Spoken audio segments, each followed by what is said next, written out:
Boa tarde a todos. É um prazer enorme estar aqui com vocês nesta tarde maravilhosa. Meu nome é Mônica Moura, sou professora e faço parte da equipe técnica da Casa do Professor. Hoje, o tema da live que a Casa do Professor traz para vocês é aprendizagens em situações adversas, criando pontes entre as neurociências e a pedagogia. A combinação neurociência e pedagogia em situações adversas permite uma compreensão mais profunda do processo de aprendizagem, especialmente em contextos desafiadores. Isto porque, enquanto a neurociência ajuda a entender como o cérebro aprende e como a memória é formada, a pedagogia, por sua vez, utiliza esse conhecimento para adaptar as práticas de ensino, como o uso de atividades que envolvem diferentes sentidos para estimular a aprendizagem de forma mais eficaz. Então, desafio a vocês a terem um novo olhar a partir da troca de conhecimentos que a convidada Pamela Veras nos irá propor hoje. Mas antes de chamar nossa convidada, comunico que ao final deste encontro aparecerá um link que servirá como lista de presença e certificação. Lembrando ainda que os participantes podem ficar à vontade para perguntas ou comentários no bate-papo. Agora, convido Pamela Veras para estar com a gente. Seja bem-vinda e desde já receba com carinho nossa gratidão. Olá, gente, boa tarde, tudo bem? Tudo bem, Mônica? Tudo bom? Estou feliz, né, de estar aqui mais uma vez, acho que já é o terceiro ano participando, né, das palestras, das atividades da Casa do Professor. Acho que é uma iniciativa muito importante, né, a gente ter esse momento, esse espaço para aprender juntos e poder compartilhar, né, esses conhecimentos construídos. Agradeço também a Renata, né, que está sempre entrando em contato, e os professores que estão aqui hoje nos assistindo, não assistindo, né, mas trocando com a gente pode conversar. Depois a gente vai ter oportunidade aí de ouvir um pouquinho vocês também. Deixa eu fazer uma breve apresentação sua para os nossos participantes. A Pamela Veras é mestre em Educação pela UERJ-FEBEF, é doutoranda em Educação pela UERJ-PROPED, psicopedagoga e especialista em neurociências pela UFRJ, membro do grupo de pesquisa EduStory Lab. Falei certinho? Fica à vontade se quiser complementar mais sobre o seu currículo. Eu dei uma pincelada sobre o tema que você vai trazer hoje, mas a gente quer te ouvir, né? Tenho certeza de que esta tarde será muito prazerosa para todos nós. Boa apresentação. Obrigada, Mônica. Então, gente, eu vou compartilhar aqui a tela, que aí eu fiz uma tela introdutória. Peraí. Eu acho que tem que ficar assim, né? Para ver maior, Mônica? Sim, tá ótimo. Não, tá bom assim, tá ótimo. Assim, Perfeito. Ver porque...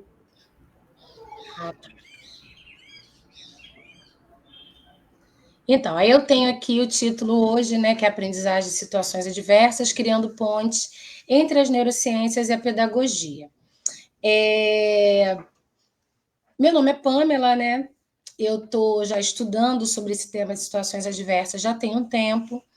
Eu sou mestre em Educação pela UERJ-FEBEF, e na minha pesquisa eu falei um pouco sobre aprendizagens em situações adversas. E aí eu vou explicar um pouquinho para vocês durante a palestra sobre o que realmente eu venho trazendo sobre essa temática.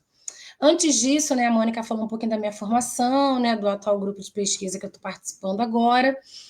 Essa pesquisa sobre situações adversas foi no mestrado, né, com a orientadora Luciana Veloso, no grupo de pesquisa SOCIB, e agora estou em um outro grupo no doutorado com uma nova pesquisa. E além dessa formação, né, no caso na área da educação, na questão da neurociência, da psicopedagogia, eu também fiz psicomotricidade e também sou especialista em psicanálise. Então, eu venho trazendo um conhecimento que é pautado, né, tanto na questão pedagógica, né, minha primeira graduação foi em letras, Então, atuei durante um bom tempo, né, na sala de aula, com crianças, com jovens, trabalhei com idosos também, ensinando línguas estrangeiras, né? Eu trabalhava com inglês e com espanhol. Trabalhei também um pouco com português e com redação. E agora eu estou investindo um pouco mais na minha carreira acadêmica e também fazendo pesquisa, né? E isso é muito importante. Agora eu estou atuando como pesquisadora da FAPERJ. E por que falar um pouco, né, desse contexto, né? Falar também que eu sou mãe da Sofia, que é uma menininha de 5 anos, porque eu acho que é muito importante, né, a gente pensar que essa aprendizagem formal, ela não é composta só pela universidade, pelos títulos acadêmicos, né, pelo currículo Lattes, mas que também tem toda uma esfera, né, de vivências e também dos papéis que a gente ocupa na sociedade. Então, como mãe, também consigo ter esse olhar, né, sensível sobre essa aprendizagem das crianças. Além de ter atuado também como psicopedagoga em clínicas, né? Trabalhei em clínicas multidisciplinares e também como psicopedagoga institucional, né? Trazendo suporte aos pais, trabalhando com os professores. Então, vamos lá. Esse título, essa proposta de pensar em pontes entre as neurociências e a pedagogia surgiram a partir da minha pesquisa de mestrado. Então, para iniciar, eu gostaria de trazer para vocês um pouco sobre o que foi essa pesquisa, para entender da onde que eu tiro essas, não vou dizer conclusões, né, porque a gente está sempre pesquisando, mas como surgiram esses achados que eu vou compartilhar hoje aqui com vocês. Então, são fruto da minha pesquisa de mestrado. E aí, a minha pesquisa de mestrado, ela começa na pandemia. Deixa eu abrir mais aqui a tela. Tô achando que está muito pequenininho para mim. Espera aí. Agora vai. Eu não sei se para vocês isso aparece assim. Deixa eu ver. Ah, não, acho que esse já é o modo tela cheia, né, Mônica? Pelo que eu estou vendo. Acho que sim. Então, vamos lá. Então, pensando aqui na pesquisa, eu trago esse contexto que é da pandemia do novo coronavírus. Então, diante do cenário, né, do atravessamento da pandemia, né, estávamos todos nós professores dando aula, trabalhando, seguimos as nossas vidas, né? Quando de repente nós fomos obrigados a, em caráter emergencial, adotar o ensino remoto. E aí a gente tinha planejado tudo para 2020 e de repente o improvável aconteceu. Então nós fomos aí, como o Macedo diz, atravessados pelo acontecimento que foi o coronavírus. E o coronavírus, além de deixar aparente as desigualdades sociais, também trouxe as dificuldades para atuar nessa nova modalidade de ensino, que era para, no caso, atuar online. E aí eu me perguntei, estariam os professores preparados para trabalhar de forma online? Como que os professores poderiam ressignificar os seus modos de aprender e ensinar no contexto da cibercultura diante de situações adversas? Então, a partir dessa indagação, dessa questão, eu começo a tentar compreender como que os professores iriam aprender e ensinar, porque eles tinham que aprender a trabalhar online e também precisavam ensinar os alunos. Então, era uma tarefa dupla e que implicava em uma bagagem que grande parte dos professores não tinham. Era algo que a gente estava vivendo inédito e precisando superar, além disso, os desafios cotidianos, né? Porque não era só a pandemia para lidar, né? Não era só a modalidade online, eram as questões familiares, nossas questões pessoais, era lidar com as perdas, lidar com o caos que estava se instalando no país. E aí, seguindo mais um pouquinho, o contexto da pesquisa, quando eu começo a estudar a aprendizagem de situações diversas... Isso é o que eu encontrei na internet. Meu iPhone falando aqui comigo. Quando a gente começa a trabalhar com contexto, essa pesquisa de mestrado ela acontece numa escola na periferia de Belford Roxo, na verdade, uma escola de idiomas, e aí eu vou conversar e descobrir junto formas de aprender e ensinar nesse contexto com professores que tinham diversas formações e que trabalhavam com línguas estrangeiras. E aí esses professores e eu vamos juntos tentando descobrir como que a gente poderia fazer para os alunos aprenderem numa situação tão inédita como foi a questão da pandemia. E aí os professores não mediram esforços. Eu acho que não só os professores que participaram da minha pesquisa, mas também acredito que todos vocês que estão me assistindo, que já atuavam nessa época, também foram surpreendidos e tiveram que reinventar suas práticas e recriar, né, os seus cotidianos. E aí a gente vai pensar aqui na metodologia, né? Que metodologia que eu usei, né? Que nós usamos, né? Aí pensando que essa pesquisa não é só minha, para poder conseguir realizar essa pesquisa. Então, essa pesquisa, em termos metodológicos, né, nós optamos por um rigor científico outro, então, construído a partir de uma bricolagem entre a ciberpesquisa-formação, né, de Edmeia Santos, da multireferencialidade, né, de Arduino, com Macedo e também com os cotidianos, que aí eu vou trazer Sertô e Nilda Alves. Então, essa metodologia, a gente tinha a ciberpesquisa-formação, que tem esse caráter de intencionalidade formativa, integração entre pesquisa e docência. Então, esses praticantes, que eram os professores, eles também foram coautores dessa pesquisa, e o pesquisador, que no caso fui eu, também era implicada nessa questão. Eu também estava lecionando durante esse período. Então, eu não venho falar para vocês de uma aprendizagem de situação adversa com o olhar de fora, mas com o olhar de dentro, né, de uma pesquisadora que estava no campo, participando junto com os praticantes. E então, pensando nessa pesquisa que valoriza, né, essa epistemologia das práticas, que valoriza o cotidiano, esse conhecimento que às vezes é descartado, né, pela ciência moderna, eu fui em busca de pensar diferentes ângulos, né, considerando referências múltiplas, plurais, né, buscando um olhar sensível sobre essas aprendizagens. Então, é mais para vocês entenderem um pouquinho o contexto que foi realizada a pesquisa para a gente estar compartilhando o conhecimento de hoje.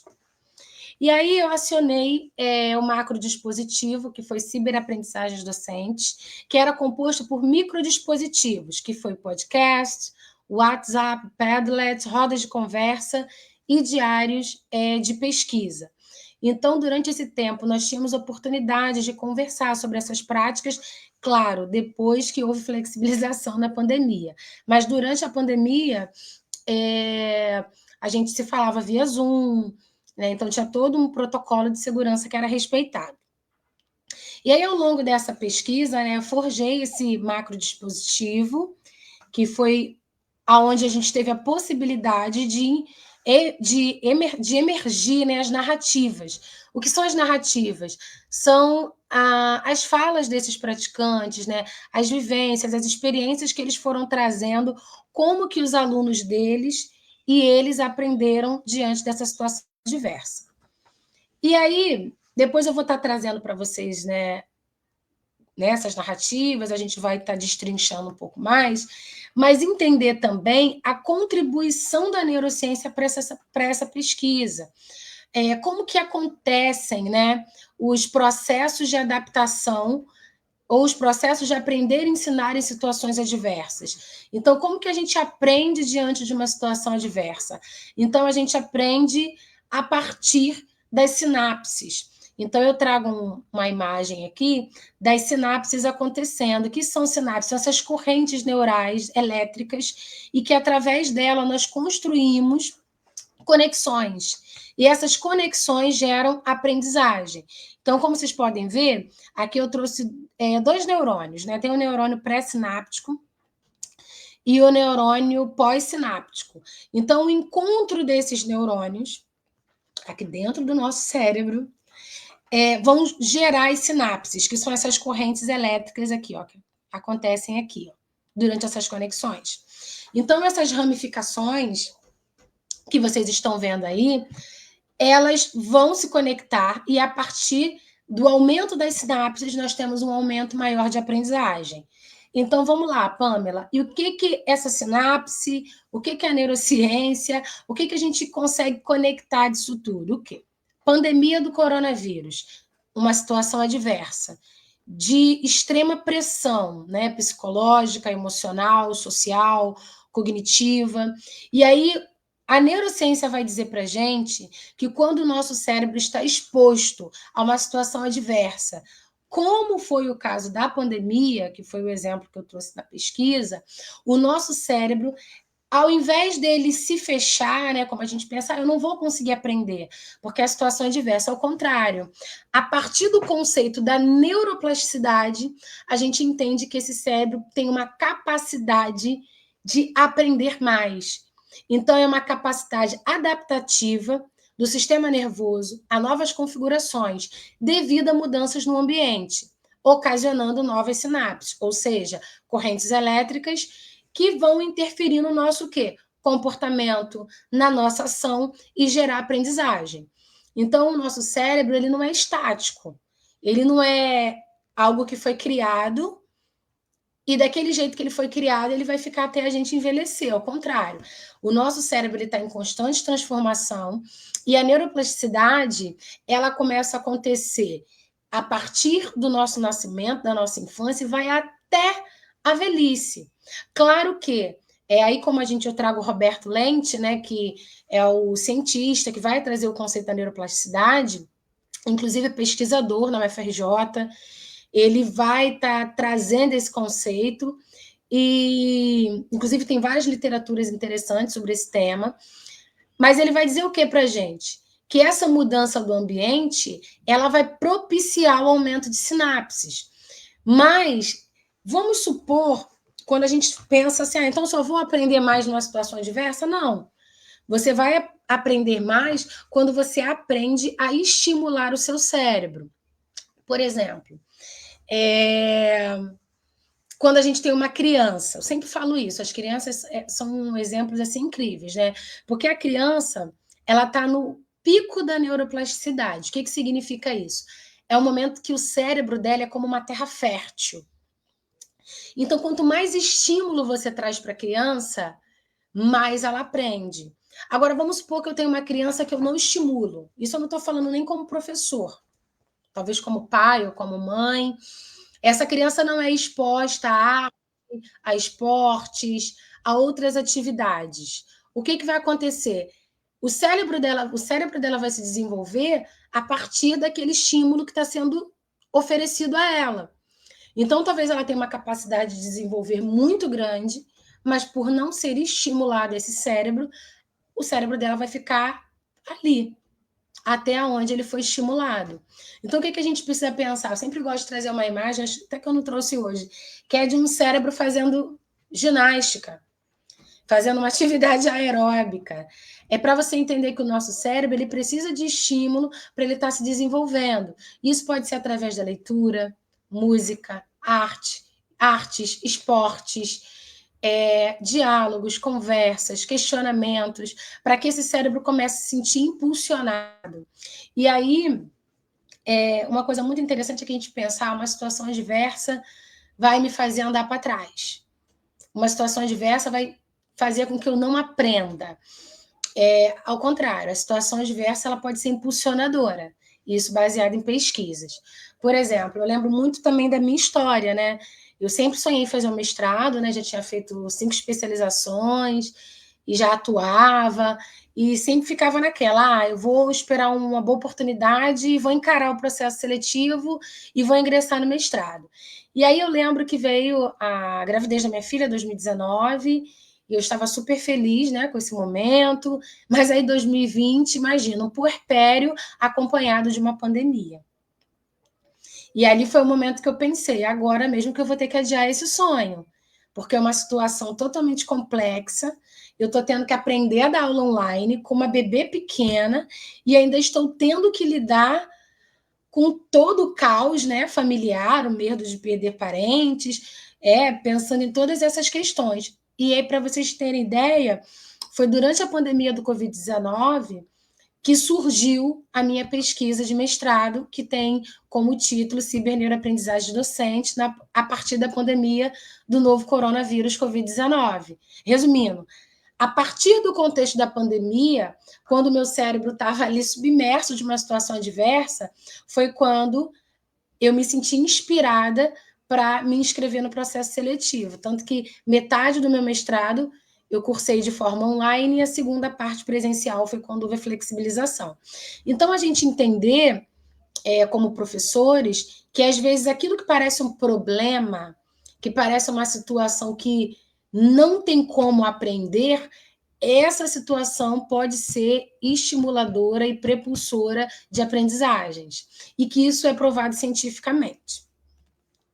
E aí, na pesquisa, né, durante a pesquisa, eu fui trazendo como que os professores aprenderam, né, considerando esse cérebro como um órgão único, que o seu funcionamento, né, vai mudar de acordo com a idade, como nós falamos, né, dos estímulos, das ambiências, né? E aí, durante a pesquisa, eu chego à conclusão que o enfrentamento de situações adversas nesse contexto da cibercultura, né, que, na verdade, o que é a cibercultura? É essa cultura contemporânea, é as tecnologias que a gente está lidando, é entender essa questão do digital, né, dentro do nosso cotidiano, fazendo parte, né? E aí, como que a gente interage, aprende, vive dentro desse contexto.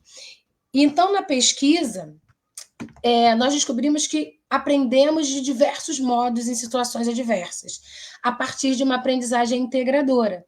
E aí eu trago aqui a imagem de um rizoma. Não sei se vocês estão conseguindo identificar.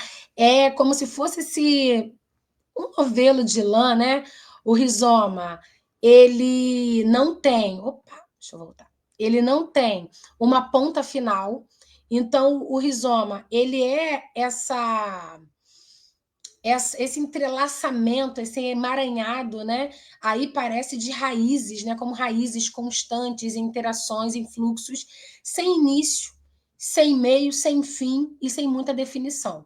Porque o rizoma, ele vai trazer para a gente essa ideia de que essas aprendizagens, elas não vão ter um começo ou um fim, ou que não vão ser separadas em caixinhas, mas que essa neuroaprendizagem, né, que acontece, ela pode também se relacionar entre si. Então, por exemplo, nós descobrimos que tanto os professores quanto os alunos, né, durante a pesquisa, que eles aprendem de diversas formas, de diversos modos.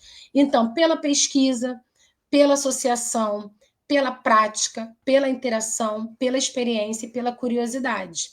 E aí eu trago o conceito de ciberneuroaprendizagem, um conceito que foi criado por mim na minha pesquisa, que é pensar nessas aprendizagens que acontecem no contexto da cibercultura. E aí eu trouxe aqui algumas narrativas dos professores para vocês compreenderem um pouco como que surgiu esse conceito. Então, aprendizagem pela prática e curiosidade. Fui fuçando e vi o que dava para usar. Isso aqui foi a praticante Ana, uma professora de inglês que participou da pesquisa. Era testando com os alunos mesmo, porque não tive tempo de experimentar possibilidades. E depois apresentar aos alunos. Então, por exemplo, ela não tinha aquele tempo de, vou ver como é que funciona e depois eu levo para a aula. Não. A gente estava conhecendo as plataformas, né, tanto o Zoom como o Meet. Então, conforme nós íamos dando aula, a gente já tinha ali que ir descobrindo, né, aonde clicar, como apresentar, o que funcionava, o que não funcionava. Por ser aula de idiomas, era uma aula muito dinâmica. Então, os alunos precisavam também falar, não era só aquele copia e cola, copia e reescreve, repete, não. Eles precisavam interagir. Então, ela dizia aqui, eu conheci uma ferramenta nova, aprendia como usava o mínimo e tentava usar com os alunos. Tinha algumas que funcionavam, com algumas turmas, outras não. E o legal é que os alunos me apresentavam também. Então, a gente vê aqui como que o professor vai dizendo que ele vai aprendendo com o aluno também nessa situação adversa.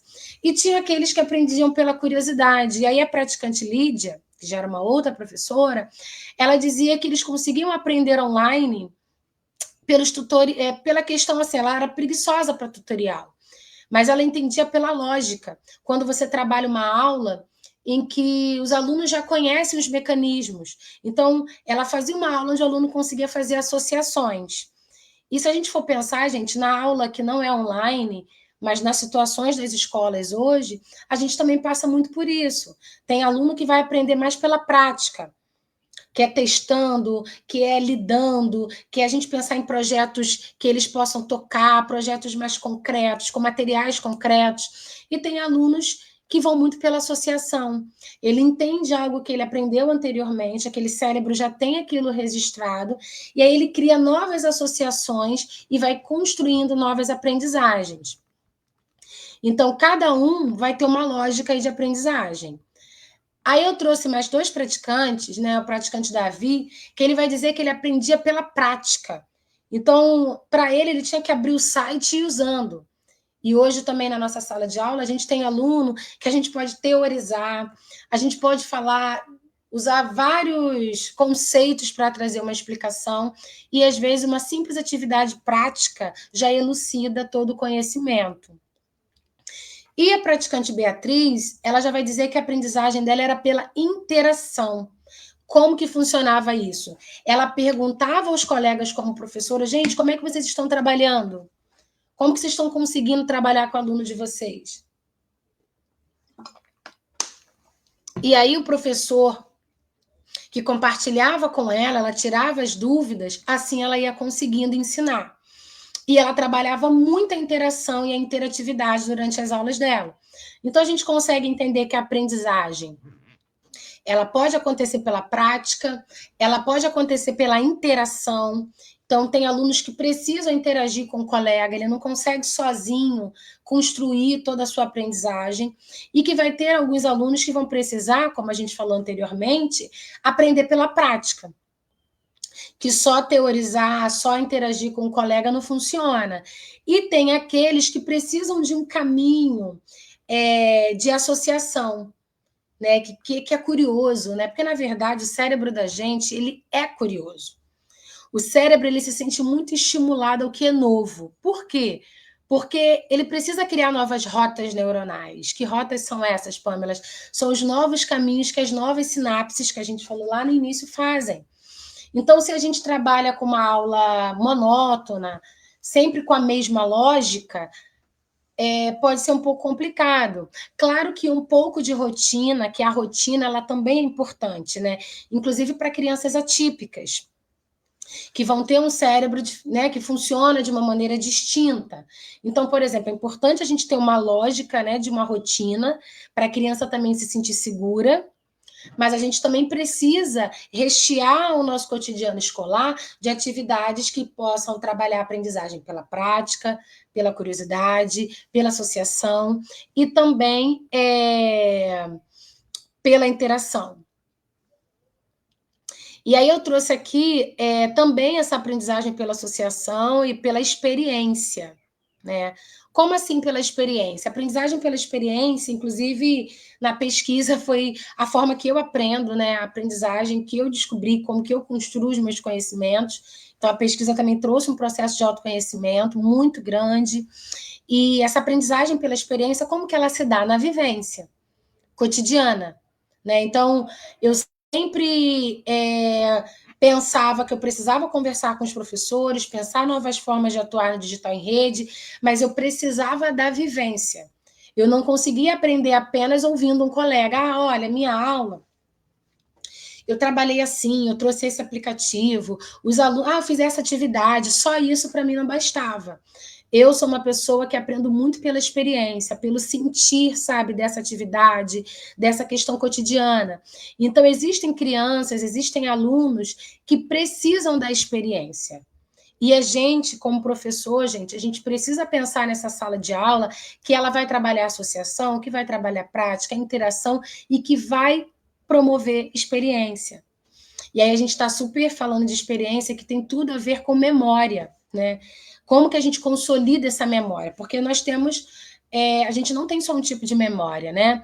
A gente tem memória aí que é temporária, né? E tem memória que vai ficar marcada na nossa vida. É como que a gente trabalha para a gente, de certa forma, conseguir que os alunos aprendam e construam aprendizagem nessa memória de longo prazo, a partir da experiência. Quem aqui não teve um professor, alguma atividade que fez na época da escola, que você nunca esqueceu? que mesmo hoje você adulto, você fala assim, gente, quando eu era criança, eu vivi uma experiência na escola inesquecível, aconteceu isso, eu nunca mais esqueci, porque a experiência, ela nos toca.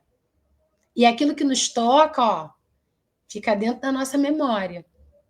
Então, a gente precisa pensar a escola nesse ambiente plural, que vai pensar o cérebro como um órgão único, subjetivo, e que nós, professores, precisamos pensar numa aula que consiga atender a todos os tipos de cérebro que chegam na escola. E tem um livro até da Marta Helvas. Deixa eu pegar aqui. Esse aqui, ó. Neurociência na Prática Pedagógica. Eu gosto muito desse livro. Nem tinha pensado em falar nele aqui na palestra, mas esse livro é muito bacana, porque ele é um livro que até, não sei se dá para vocês verem bem, que ele mostra os tipos de cérebro que chegam na escola. Então, a gente não escolhe qual cérebro vai vir para a gente. Os cérebros, eles chegam, os alunos, as crianças, as pessoas, e a gente vai pensar em como que a gente consegue trazer uma aula que inclua e que abrace a todos. Claro, vai ser um abraço de maneira distinta, né? Cada um aprende de um jeito. Mas como que a gente consegue ter uma aula mais democrática? E aí a neurociência permite uma abordagem científica da aprendizagem em pensar essas inteligências, né? Pensar nessa inter-relação com a biologia, com a psicologia, com a questão da afetividade, com a questão emocional, social do aluno na sala de aula, reconhecendo esse aluno e os seus contextos. E aí o processo de aprendizagem, a gente foi percebendo isso também ao longo da pesquisa, esse processo de aprendizagem, ele inclui aspectos biológicos, e aí a gente pode pensar também até a questão dos transtornos de aprendizagem, questões psicológicas e sociais. Então, quem é esse cérebro que chegou aqui na escola? Eu adoro essa pergunta. Porque quem é esse cérebro que chegou aqui? De que maneira eu posso pensar a neurociência como essa ciência que trata do desenvolvimento químico, estrutural, funcional, patológico e comportamental do sistema nervoso? Para poder ter uma visão sistêmica e de uma visão de aprendizagem integrada do aluno. Então, a partir do momento que eu penso nessa sala de aula como esse ambiente rico de pessoas, de gente, né, de todo tipo, de todo tipo de cultura, racialidade, a gente pensa numa sala de aula plural e que é marcada pela diversidade. E aí explicar o mecanismo da aprendizagem é esclarecer a maneira pela qual o ser humano se desenvolve, toma conhecimento do mundo em que vive, né? Organiza sua conduta, se ajusta, entre aspas, ao meio físico e social, porque nem sempre também esse ambiente físico e social está preparado para receber essa criança. E aí, quando a gente pensa em situação adversa, gente, não é só sobre o contexto da pandemia, né? É pensar para além da pandemia. Pensar que hoje, quando a gente tem uma sala de aula com muitas crianças atípicas, isso também é uma situação adversa, porque muitas das graduações e das formações não estão tratando ou preparando ou abordando o suficientemente para o professor chegar na sala de aula e dizer assim, não, estou preparado para lidar com tudo. A gente vai aprendendo na marra. Um pouco e também no cotidiano. E como que a gente vai se munindo e se fortalecendo? Eu gosto muito do movimento prática, teoria, prática. A gente vai para a prática, vai observando aquilo que o cotidiano vai requerendo de nós, e a partir das necessidades que emergem na nossa sala de aula, no cotidiano que a gente está inserido, a gente recorre à prática, à teoria, perdão, recorre à teoria, se mune, se fortalece, né? Recorre a alguns teóricos e a gente volta para a prática para ver o que funciona na prática, o que não funciona, o que funciona dentro desse contexto, mas que não funciona nesse outro contexto. O que eu posso fazer que vai atender a 30% da minha sala de aula, Mas o que eu posso fazer no meu planejamento, na minha aula, que vai atender um número maior de alunos? E aí depois é pensar, e os que não conseguiram ser contemplados? Como que agora eu consigo contemplar? Porque quando a gente pensa em refletir a nossa prática, né, quando a gente dialoga com o Freire sobre a importância, né, da leitura do mundo, entender que o conhecimento ele vai preceder, a leitura, né, precede até mesmo o entendimento da palavra.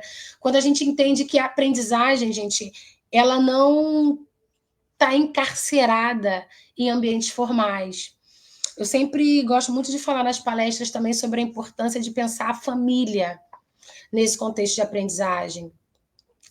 Você encara uma situação adversa, né, na sua sala de aula, você encara situações difíceis, mas como que essa família também pode ser ponte, pode ajudar? Porque, por exemplo, essa semana, uma coordenadora de escola, né, que eu faço uma consultoria, ela me perguntou assim, Pamela, eu estou preocupada porque eu tenho crianças que agora a gente tem essa questão da proibição do celular, né? Mas eu tenho uma criança típica que ela só consegue ficar na sala de aula se ela usar um celular. E agora não pode mais usar o celular na sala de aula. A gente sabe que com a questão da lei, mediante uma proposta pedagógica, né, pré-estabelecida e com intencionalidade formativa, mas ela falou, e agora? O que eu faço? Eu falei, precisa ver com a família. Se a criança tem essa necessidade que não parece que não consegue ser suprida por outras atividades, é pensar como que está esse comportamento em casa. Como que em casa a criança lida com essa questão tecnológica? Então, pensar a aprendizagem, a gente está falando de ponte da neurociência com a pedagogia, mas entender que essa relação de escola e família também é muito importante, porque você estimula o cérebro na escola, mas esse cérebro também precisa ter um estímulo de qualidade em casa. Então, não adianta ter um excesso de tela em casa e chegar na escola, aqui não pode a tela. Então, é pensar como que essa aprendizagem ela precisa estar seguindo um caminho em consonância, em harmonia, entre escola e família.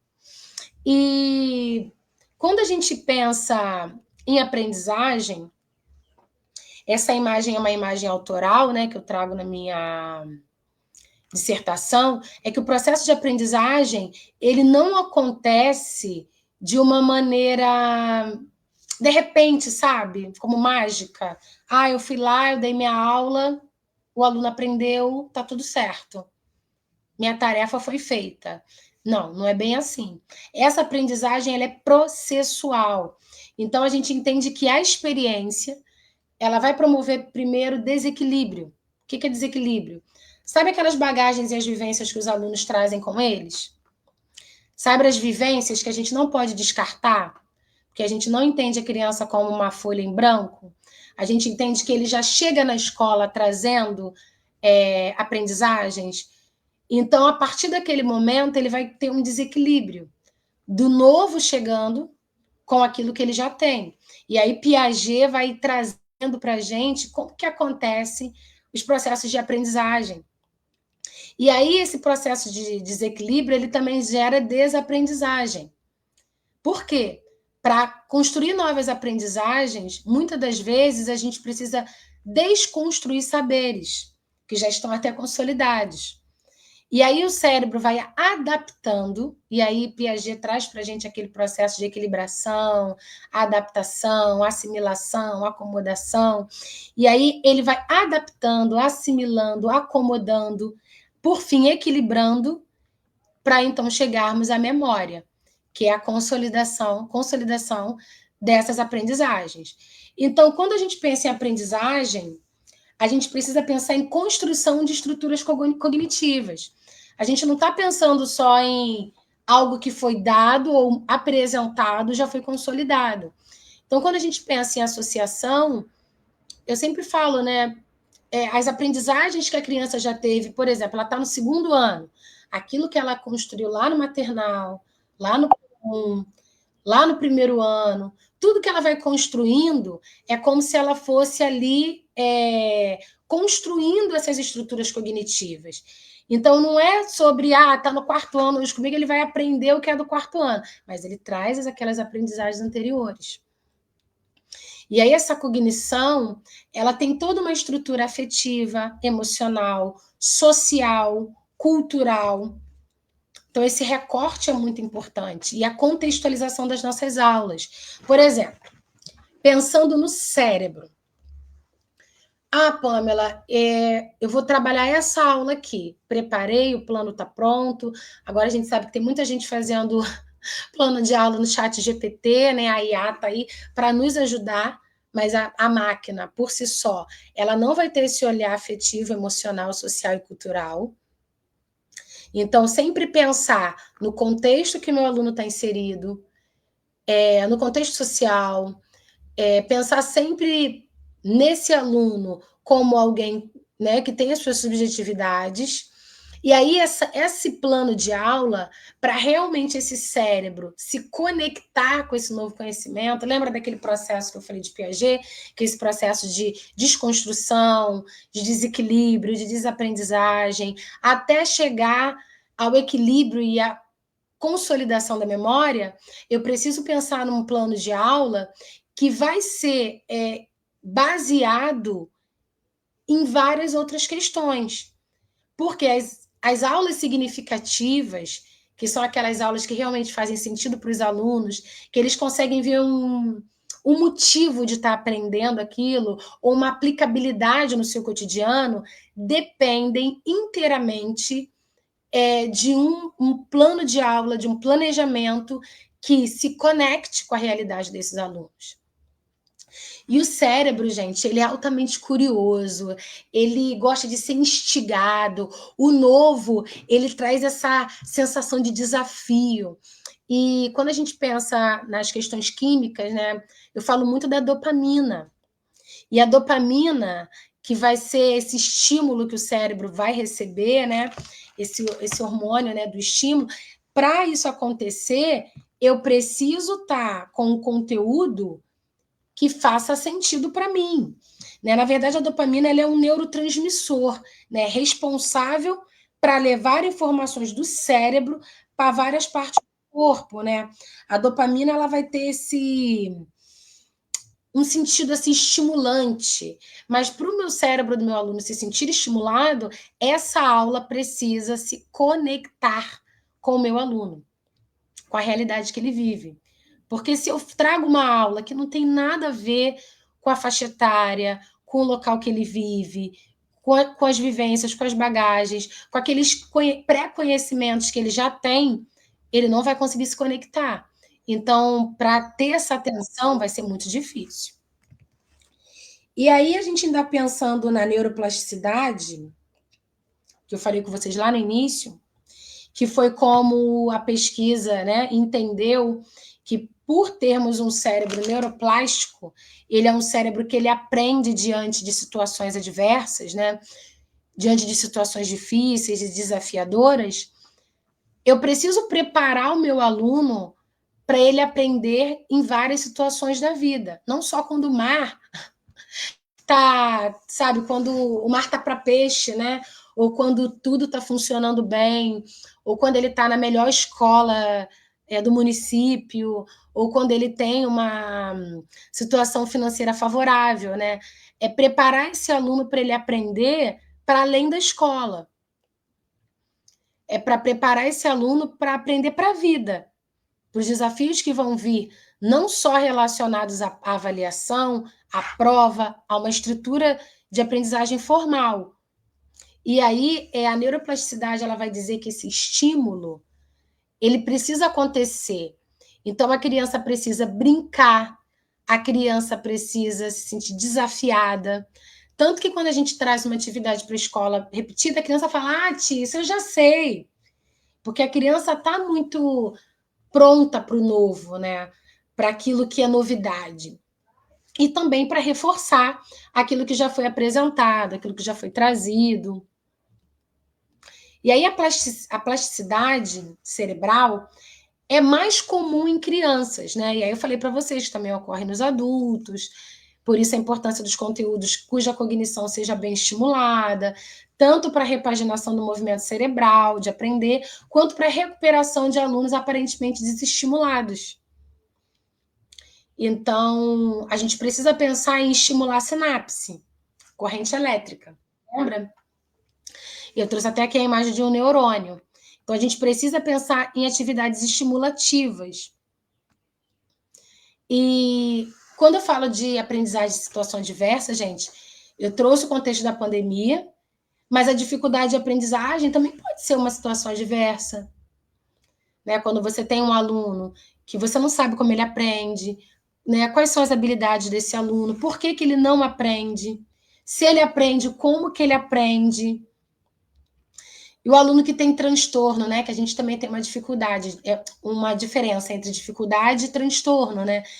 A dificuldade, ela pode ser, ela geralmente é temporária, ela pode ser por uma questão social, né? Pode ser biológica, pode ser algo do ambiente, né? Quando eu falo biológica, no sentido do ambiente, pode ser uma questão afetiva, emocional, que trabalhando aquilo ali, a criança consegue superar. E o transtorno já é um pouco diferente, né? Que é o transtorno, a criança geralmente pode estar dentro do espectro, pode ter um TDAH, pode ter uma dislexia, e aí a gente já precisa pensar aí numa terapia, da aprendizagem, um acompanhamento, né, de profissionais que possam ajudar a criança a lidar com esse transtorno, e transtorno não tem cura, e também não é doença, né?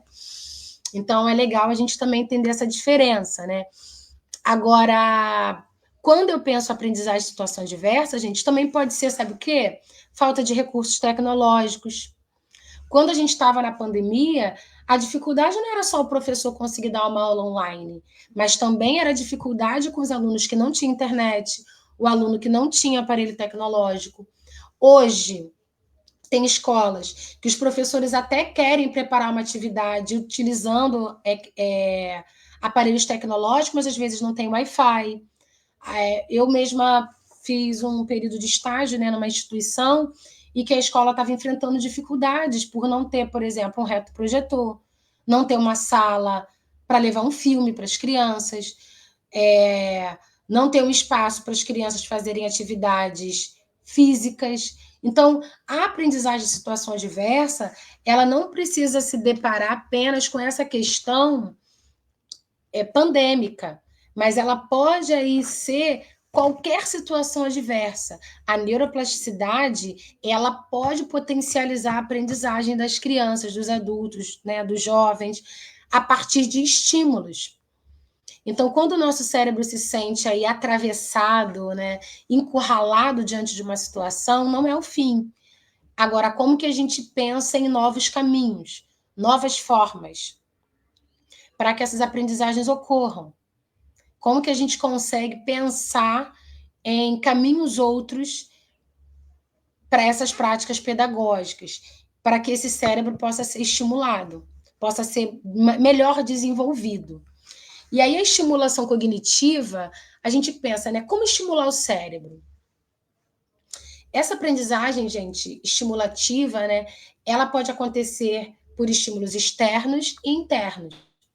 Os externos, a gente pode pensar em órgãos sensoriais. Então, como que essa criança interage e se relaciona no mundo, né? Então, interagindo com outra criança, interagindo com materiais concretos, através de dinâmicas, né? Pensar o corpo da criança na escola, não só na questão do cérebro, mas entender que o corpo, o toque, o tato, né? O olfato, o paladar, todos esses sentidos podem ser explorados. A gente não aprende só quando lê ou quando escreve. A gente aprende quando a gente vive. E por isso que a gente aprende o tempo todo. Os estímulos internos, né, também são muito importantes. Então, trabalhar a percepção, a atenção, a memória, pensar em como que eu consigo ressignificar experiências dessas crianças na sala de aula, né? Pensar no mundo que está em volta dela e como que ela cria a sua própria realidade. É um exercício muito de escuta também e de olhar sensível sobre essa sala de aula. Então, eu tenho um cérebro aqui, ó, malhando, tá? Pensar em atividades que vai tirar esse cérebro da zona de conforto, da mesmice, né? Pensar em como que eu posso pensar numa aula para além das 4 paredes da sala de aula. Isso, tá, gente? Compreendendo que a escola é um lugar de ausências, de faltas. Né? A escola hoje, nem todo mundo atua em uma escola que tem suporte ou estrutura física para poder fazer certas atividades. Mas eu te desafio hoje, professor, a pensar como que eu consigo estimular cognitivamente no cérebro com o que eu tenho, que pode não ser muito, mas com os materiais que eu tenho disponíveis para mim, ou a partir dessa realidade, dessas vivências dos alunos. E aí eu gosto muito de falar de sistema de recompensa, né? O sistema de recompensa, ele vai fazer com que o cérebro se sinta motivado a aprender. Então, por exemplo, o sistema de recompensa ele é dopaminérgico, a gente falou sobre dopamina, né? Então, é um circuito neural do cérebro que influencia a motivação, o prazer, o aprender. E ele desempenha um papel fundamental, porque quando a gente ativa o sistema de recompensa, e como está relacionado diretamente ao prazer, vai ser muito fácil esse cérebro aprender. Porque é como se você criasse a sensação de bem-estar. Você incentiva, né, um comportamento que você deseja. Então, a liberação de dopamina, ela também está muito ligada com memória. Memória afetiva, memória também de aprendizagem, né? Porque a gente cria memórias dessas formas de aprender. Mas essa motivação pode ser intrínseca ou extrínseca, né? E aí a intrínseca é quando a gente consegue conectar aquilo que a gente está trazendo para a sala de aula com as aprendizagens dos alunos. Por exemplo, com as vivências e com as histórias e com as realidades deles. Então, criou a conexão, o aluno vai se identificar e vai ter um interesse genuíno em aprender aquilo que eu estou trazendo na sala de aula.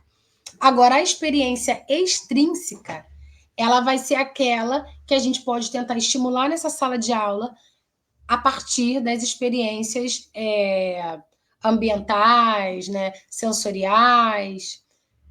Agora, o principal é pensar que não é só com o aluno que isso acontece, né? Isso acontece com a gente também, né? Quanto professor, né? Quanto pessoas, né? Como seres humanos. A gente precisa estar motivado para poder aprender. E finalizando, né? Até para poder ouvir vocês, né? Para ter oportunidade de responder as perguntas. Quando a gente pensa em viver, né? Viver é aprender, desaprender e reaprender.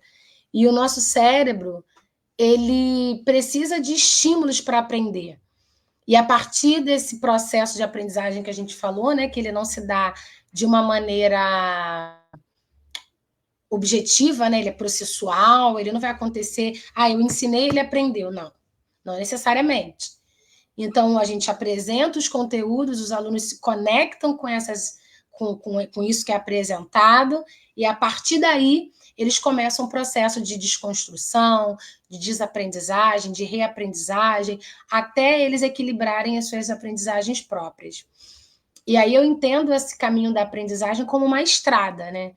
Não é à toa que eu trouxe esse caminho aqui nessa última tela, porque a aprendizagem é um caminho, né? Um caminho que a gente percorre, um caminho cotidiano, e que a gente vai pensando a cada dia.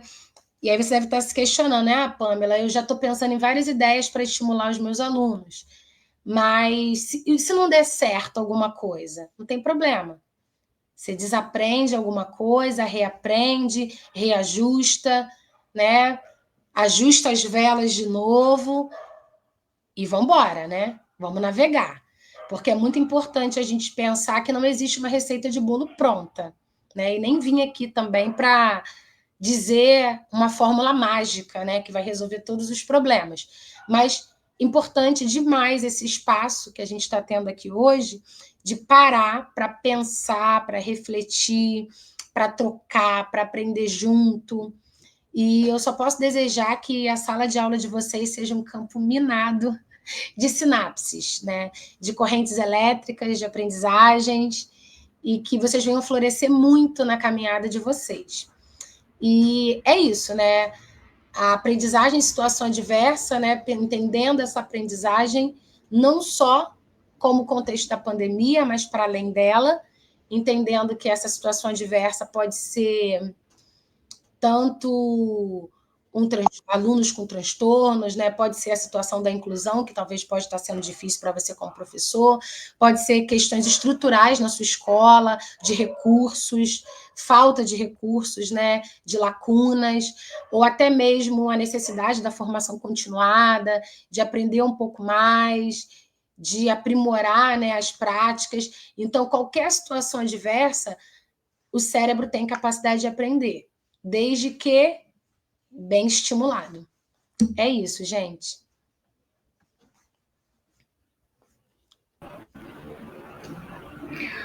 Oi, Pamela. Foi excelente a sua apresentação. Você trouxe informações importantíssimas sobre o processo de aprendizagem, né? Sempre relacionado ao desenvolvimento humano, tanto de crianças típicas quanto atípicas.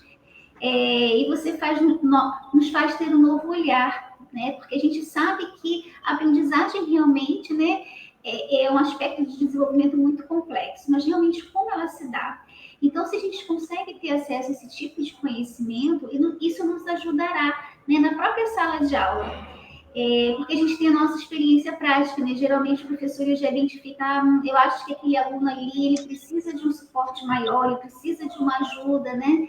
Mas por quê? Então, quando a gente começa a pensar o processo de aprendizagem como algo assim, genuíno, né? Como genuíno de cada pessoa, como você mesmo disse, que cérebro está chegando essa escola? Porque realmente nós somos iguais, né? Mas somos diferentes também, né? Então, cada um tem o seu ritmo de aprendizagem e a gente precisa respeitar, né, e valorizar esse ritmo de aprendizagem, né? Porque, como você também falou, assim, tudo está envolvido nesse processo de aprendizagem, não é só o cognitivo, é o social, é o afetivo, é o emocional, né, é o sensorial. Então, eu agradeço imensamente, né, pelo seu compartilhamento, né, de saberes. E aí, a Flávia Regina até colocou assim, né, a neurociência é fundamental para a nossa prática ser melhor. A Gisélia Monteiro disse: aprendizagem é uma constante que está sempre em desenvolvimento a partir da interação. Né? E aí, diante de tudo que você falou, eu trouxe aqui algumas sugestões de perguntas também. Na realidade, você falou, né, delas ao longo da sua apresentação, mas eu gostaria de lhe pedir para você, né, fazer novos apontamentos. A primeira seria assim: como a violência e a pobreza podem afetar o desenvolvimento cerebral e a aprendizagem? A gente sabe, de uma certa forma, que afeta, né? Mas como? E como a neurociência pode ajudar, né, o professor a entender esses impactos em sala de aula?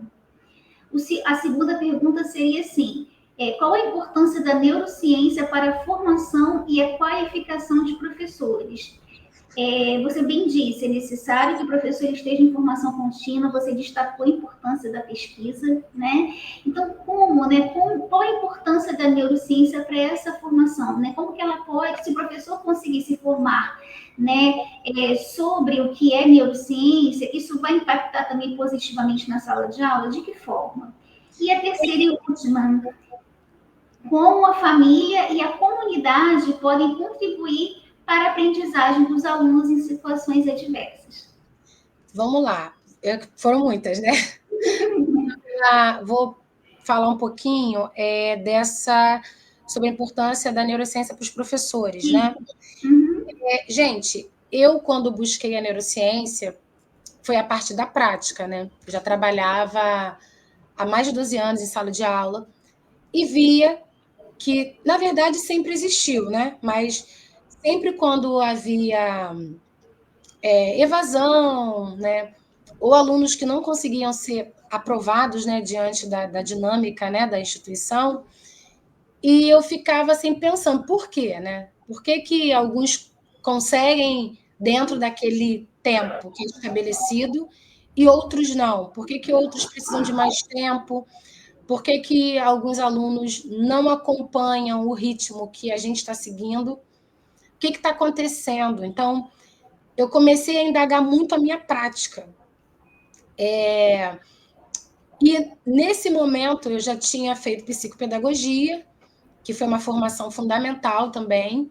Só que a psicopedagogia ela não falava sobre o cérebro. Ela trazia um pouco das questões da psicologia cognitiva, da pedagogia, mas não trazia o cérebro. E foi quando eu busquei a neurociência, porque a neurociência, gente, a gente fala de aprendizagem às vezes e parece que é simplesmente uma prática sobre a aprendizagem, né? Ah, vou lá, dei a minha aula, o aluno aprendeu. E não é sobre isso. Você pode dar a sua aula e o seu aluno não aprender. Então, aprendizagem e ensino são sinônimos, são antônimos, são coisas totalmente dicotômicas. Claro que a nossa ideia é que elas caminhem juntas, né? Eu ensinei, meu aluno aprendeu. Quando a gente pensa nesse cérebro que chegou na escola, nos cérebros, né, no plural, a gente vai entender que cada sistema nervoso vai funcionar de uma maneira única. Então, quando o professor não tem conhecimento nenhum sobre a neurociência, ele vai ter uma visão um pouco mais limitada. Porque quando você faz neurociência, você aprende sobre memória. Vamos supor, eu falei isso, os meus alunos não vou dizer memorizar, porque a palavra não seria memorizar. Mas os meus alunos não consolidam. Vamos supor, eles repetem aquilo que eu falei, aquela memorização para a prova, mas parece que eles não consolidam. Por quê? Quando você ensina e que você tem um conhecimento sobre neurociência, você entende que memória, atenção e emoção e aprendizagem caminham juntos. Então, quando você compreende como essa memória funciona, como que você ativa a memória de longo prazo, porque existe uma memória de curto prazo. Se eu te perguntar exatamente o que você almoçou no dia 5 de maio, tal hora, você não vai lembrar, a não ser que tenha sido um aniversário, algum evento, alguma coisa que de alguma maneira te tocou, te promoveu alguma experiência e te tocou de uma forma genuína. Então, quando a gente entende a memória, a atenção e a emoção, e como que a emoção, a motivação está envolvida nesse processo, a gente começa, como educadores, a criar um ambiente de aprendizagem mais eficaz e que seja também mais subjetivo. E não é fácil, né? Você criar um ambiente subjetivo numa sala de aula, por exemplo, com 40 alunos. Tenho consciência disso, né? Porque eu também atuo em sala de aula e sei que não é fácil. Mas quando você vai se munindo da neurociência, essas informações sobre como o cérebro processa informações, armazena memórias, reage aos estímulos, permite que os professores consigam criar novas formas e estratégias de ensino mais subjetivas. Então, quando você vai planejar a sua aula, quando você tem uma ideia sobre o funcionamento desse cérebro, você consegue atender melhor as necessidades que surgem na sua sala de aula, né? Promovendo uma aprendizagem mais eficaz e mais significativa. Então, a neurociência, ela me muniu disso. Hoje, eu não dou aula só na escola, né? Eu acho que quando a gente fala que a gente é professor, eu falo, gente, parece que a gente é professor em todos os lugares que a gente habita. Então, eu entendo que em casa mesmo com a minha filha, por exemplo, que é uma situação não formal, eu consigo promover, não de forma estruturada, mas no cotidiano. Eu consigo entender mais ou menos como que o cérebro da criança ele vai se desenvolvendo e aquilo que é necessário nesse momento, aquilo que não é, os equilíbrios. Aí acho que alguém perguntou sobre a questão da família, né? Uhum. professor ou a coordenação pedagógica, né? Estou dizendo professor ou a coordenação, que às vezes nem todos os professores têm essa formação, mas se você tem na escola oportunidades como essa de hoje, ou uma escola que investe na formação continuada, que aborda os temas, ou que tem um grupo de estudo, os professores vão se munindo de alguns conhecimentos e depois tem que pensar em como compartilhar isso com a família. Porque às vezes na escola, ó, não pode o celular, é proibido. Mas em casa a criança fica 5, 6 horas no celular. Aí você acha que depois que o cérebro dele está acostumado a ficar conectado, cheio de estímulo não positivo o tempo todo em casa, chegar na escola ele vai conseguir ficar sentado 3 ou 4 horas ouvindo o professor sem nenhuma atividade desafiadora, curiosa, dinâmica, interativa? Não vai. O cérebro dele já está treinado para ficar literalmente ali focado só como telespectador e recebendo aquele estímulo o tempo todo. E ativando aí, né, vários neurotransmissores e viciado, né? Então, quando você começa a compartilhar com a família começa também a tomar alguns cuidados em casa, reduzir as telas, reduzir algumas, né, botando a criança para dormir cedo. Sempre que eu dou palestra para pai, né, aprendizagem, gente, não envolve só a sala de aula. Ela envolve a questão da higiene, ela envolve a questão da alimentação, ela envolve a questão dos estímulos em casa, ela envolve essa questão do estímulo externo, o que a sua criança ouve, o que essa criança come. Crianças que às vezes levam para a escola o lanchinho, uma Coca-Cola, um Mentos e um Cheetos. De repente, né, a mãe está mandando, poxa, tô próspera, né? O lanche do meu filho tá super bacana. Não, você está levando alimentos que vai ativar esse cérebro, deixar a criança totalmente hiperativa, com dificuldade para concentração, para memória. Então, quando a gente pensa em alimentação, uma noite de sono bem dormida, crianças, né, que têm hábitos de higiene em casa e na escola, tudo isso influencia na aprendizagem.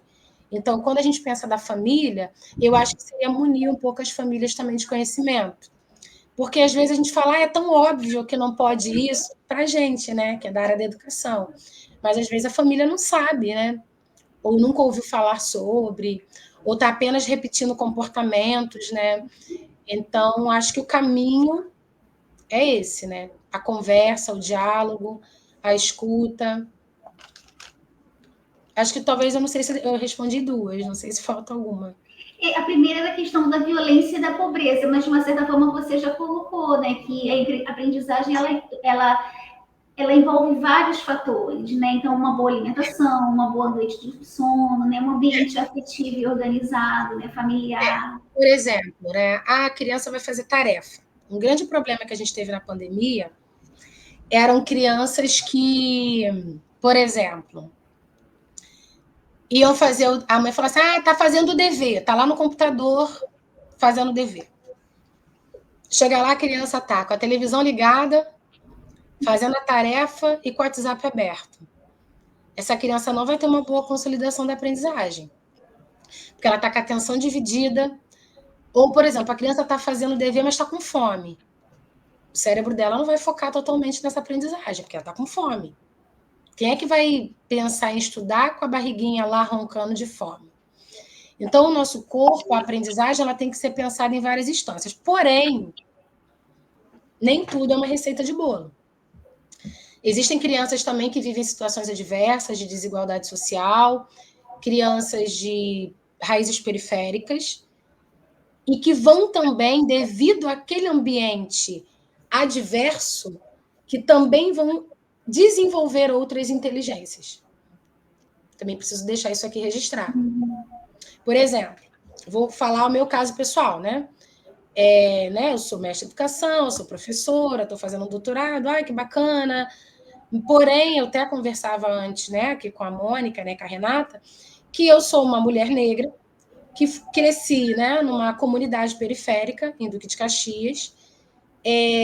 Quando criança, até os 13 anos, morei numa comunidade com vários desacessos, com várias situações assim delicadas, né, estruturais, mas a minha família sempre me estimulava.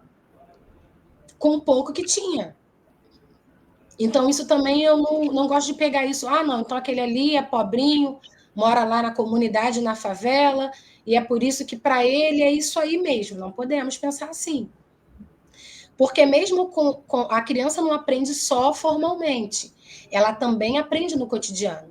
Vamos supor, uma criança que, sei lá, trabalha na infância, vende bala. Essa criança vai aprender cálculos matemáticos, a dar troco, a lidar com dinheiro de uma forma real, significativa, que uma criança que talvez está na escola, onde só vai ver os números lá, que vai usar um ábaco, que vai aprender de outra maneira, mas ele também vai aprender. Só que ele vai aprender numa outra situação. E lembra que a gente falou que a situação adversa, ela também pode ser possibilitadora de aprendizagens? Pode ser a desigualdade, pode ser a pobreza. Agora, claro, a gente não vai romantizar isso, tá, gente? A gente não vai romantizar isso. Não é fácil. Eu tive uma família que colocava música, todos os estilos de música, música clássica, música de cultura negra para eu ouvir, que meu pai sempre trazia livros, às vezes livros de sebo, livros usados. Tive também meus materiais, estudei numa escola privada, quando eu era criança, né? Tive a possibilidade, apesar de ser uma criança negra periférica. Agora, a gente não pode usar isso como marcador, porque tem crianças que vão estar nessa situação, que não vão ter estímulo e que vão sofrer violências, vão sofrer outros tipos de violências, né? Porque aí eu estou falando de uma violência política e social, estrutural, né? Da questão das comunidades, mas tem crianças que vão viver outras violências e que podem sofrer traumas e dificuldades para aprender, sim. Mas a gente também não pode pegar isso como uma regra única. Na verdade, gente, a aprendizagem não segue uma regra. Cada caso é um caso. Tem criança que pode estar em uma situação como essa, né, que a professora trouxe, e se sentir totalmente impotente e desinteressada, desestimulada para aprender. No meu caso, eu usei como combustível, né? Sempre foi um combustível. Não, eu preciso mudar uma realidade que a mim foi imposta socialmente. Mas para outras, não. Talvez pela falta de incentivo da família, talvez pela falta de acesso à escola. Tem crianças em situação de desigualdade que quase não frequentam a escola, que faltam demais. Crianças que passam fome, crianças que vão para a escola para ter um prato de comida, porque se não for a escola, às vezes não tem uma refeição. Então, assim, é tudo muito complexo e uma palestra não dá conta, né? Eu sempre gosto de falar isso, né? Uma palestra, né, um bate-papo não comporta. A gente tenta aqui reduzir o que é irreduzível, né? Aquilo que não dá para reduzir, né? Mas é isso. Perfeito, seus esclarecimentos. Teve uma pergunta aqui da Sônia, mas você também já acabou colocando, né, a resposta na sua fala, porque ela coloca justamente a dúvida dela, essa questão de como que ela pode trabalhar com atividades estimulantes numa turma assim com um grande quantitativo de alunos, né? Mas você também já acabou respondendo, né? Assim, a gente é a diversidade, né? Uma condição adversa que pode estar relacionada à aprendizagem. Então a gente precisa acolher, né? Observar Sim. esse aluno, reconhecer potencialidades, né? Mônica, o que é legal de fazer, assim, eu não sei se alguns professores aqui já fazem, né? Mas como psicopedagoga, né, quando eu trabalho com formação de professores, eu sempre sugiro muito o PEI, né? O PEI, no caso de crianças atípicas, né, que é muito legal. Só que o PEI, ele tem vários modelos. E aí, quando a gente pensa no PEI, né, você pensar nesse plano de ensino individualizado, mas ele também é uma possibilidade de conhecer esses alunos. Sim. Como assim?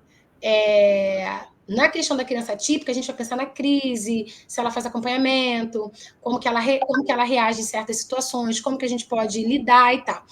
Mas se a gente pensar que cada criança que está na minha sala de aula precisa ser conhecida, eu gosto muito de pensar pelo viés do PEI, mas não só como PEI, nessa questão da criança típica, mas pensar em como que eu posso, logo no início, promover atividades que eu possa conhecer a diversidade da minha sala de aula. Porque conforme o tempo vai passando, a gente vai conhecendo. Só que o problema é que o carro já está em movimento. E aí o carro em movimento, aí você precisa trocar o pneu. Aí o carro está em movimento, você tem que parar de andar para ver o que está acontecendo. Então, eu sempre gosto de começar ou logo assim no início do ano, ou no meio do ano, que é aquele período que a gente está chegando com um pouquinho mais de calma, né? As avaliações ainda estão um pouco mais longe, de pensar em atividades para conhecer a sua turma, criar vínculo. Criar vínculo com os alunos, né? E aí, quando você começa a conhecer quem esse aluno está na minha sala de aula, você já começa a saber que cérebro é esse. Que cérebro é esse que está aqui na minha sala de aula? E a partir daí você vai pensando as suas aulas, os seus planos, as formas de avaliação. Pensar a avaliação também como bússola. Então, por exemplo, dei a primeira avaliação, senti que já deu um choque. Muitas notas baixas, os resultados não estão bons.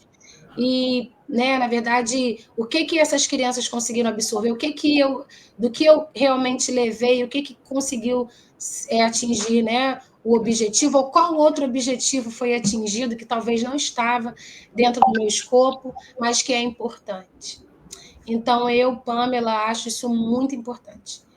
Conheça os alunos de vocês, conheça a sua turma, gasta um pouquinho de tempo nisso, e depois as outras atividades vão ficando um pouco mais suaves. E os estímulos ficam mais fáceis. Eu acho que é isso. Perfeito. Até colocaram aqui, né, a Gisélia novamente, empatia, reflexão, busca do conhecimento, né? A Alexandra cita a própria anamnese, né? Anamnese diagnóstica, essa avaliação inicial, como você disse, assim, são pontapés para poder, né, iniciar esse processo de aprendizado, né, significativo.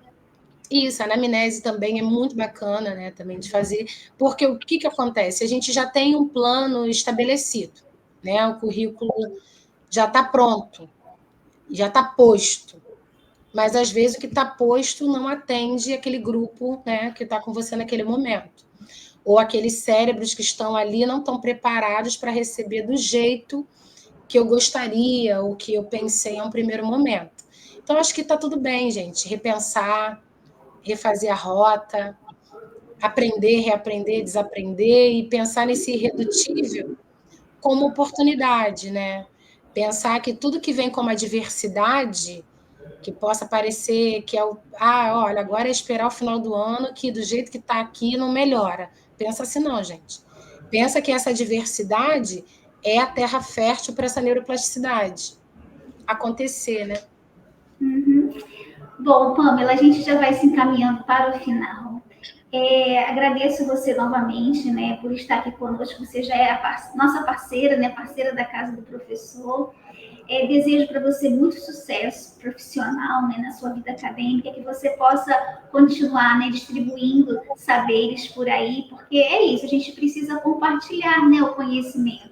A gente precisa fazer com que esse conhecimento chegue cada vez mais além. E aí eu informo também que agora vai aparecer no bate-papo o link, tá? De presença e certificação. Preencham por gentileza. E assim, para a gente encerrar realmente, você poderia deixar uma frase ou uma palavra para a gente nesse momento? Gente, eu vou deixar para vocês perseverança, tá? Perseverança, porque eu acho que é isso, é persistir, não desanimar e buscar aprender cada vez mais. Eu acho que eu estou nesse caminho já tem muito tempo e eu sinto que nós somos uma fonte inesgotável. O nosso cérebro é flexível, plástico, nunca é tarde para buscar conhecimento, tá bom? É isso. Eu que agradeço vocês. Estou vendo aí os comentários. Eu que agradeço. Obrigada, gente. Então, muito obrigada, Pamela. Muito obrigada a todos vocês que acompanharam esta live, né? Foi maravilhoso. Foi uma honra aprender com você também, Pamela, coisas novas. Agradecemos ainda a secretária Maria Virgínia e a diretora da casa do professor Renata Santana por possibilitarem a nós, profissionais da educação, momentos tão importantes e valorosos, né, como este que nós vivemos nesta tarde. E é isso, acompanhem sempre a programação da Casa do Professor nas redes sociais, compartilhem, afinal vocês sabem que a missão principal da casa do professor é oferecer boas formações nas mais diversas áreas, contando sempre com o apoio de formadores especialistas. Então, Mônica, vamos tirar uma foto, Mônica? Vamos sim. Peraí, vou tirar o print aqui. Tá. Ficou linda. Vou salvar depois eu mando pelo WhatsApp. Tá bom, manda sim. Então, até mais, até uma próxima. Tchau para todos. Tchau, tchau, gente.